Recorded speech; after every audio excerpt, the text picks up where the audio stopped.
Hey everyone, welcome to Katharine's Creatures. This is a series where I get to talk a little bit about and touch base upon various mythological beings, and the like pulled from lore worldwide. And I always like to preface by saying that I am not a linguist, so if I mispronounce anything, I do apologize in advance.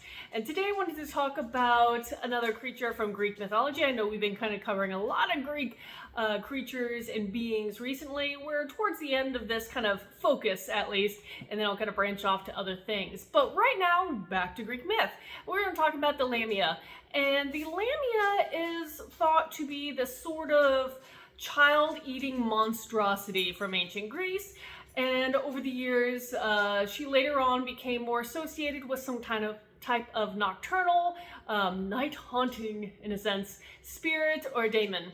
Now, her original myth, Lamia was supposed to be this beautiful queen of ancient Libya, and she was thought to have an affair with the god Zeus.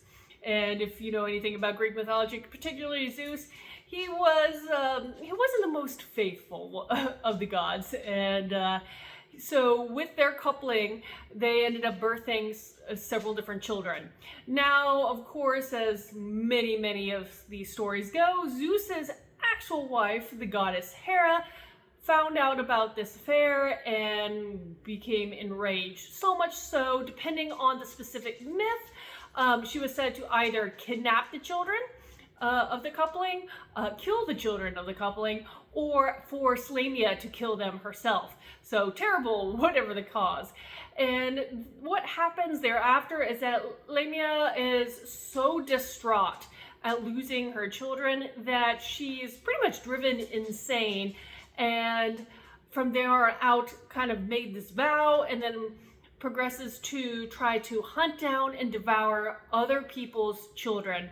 Interesting way of processing her own traumatic loss.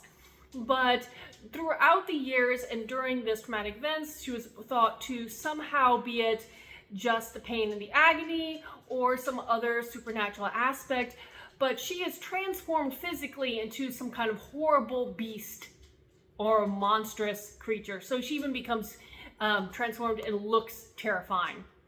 Now, of course, Zeus feels really sorry about this in his own way. We'll give him just, that little credence. And some of the things that he gifted Lamia was that he gave her the gift of prophecy to try to predict the future. And he also gave her the ability to, and this is a little disturbing, take out and put back in her eyes. Why did he do this? Was because previously Hera, as part of her horrific punishment to Lamia for having an affair with her husband, cursed Lamia with insomnia, but not just any insomnia. This type of insomnia, she was unable to close her eyes. So feeling bad about what his wife did, Zeus' workaround was that I'm going to let you take out your eyeballs so you can get some sleep. That's very strange, but part of the myth. So there you go. Now, again, over the years, she became thought of as and utilized as more of a boogeyman type of creature, where she was utilized, and her story was used to frighten children into obedience. This terrible monster that hunts children down. So she was used as a boogeyman type, and we've talked about a whole variety of boogeyman before in various stories. Other stories that kind of were adapted to her over time was that she would actually seduce young men to try to satisfy their sexual appetites before feeding on them. So she also preyed upon men as well.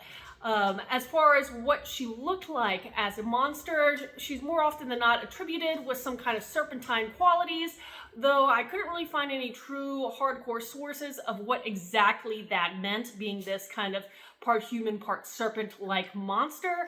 I would be curious if I could discover exactly what that was described as, but in case of some earlier Greek myths, depending on the writer, the writers may or may not describe monsters, or when they did, they kind of described them very differently. So this may be one of those cases. Now, if you have any questions about this or anything else, please post them in the comments below or reach out to me on any of my other social media. And until next time, everyone, Skull.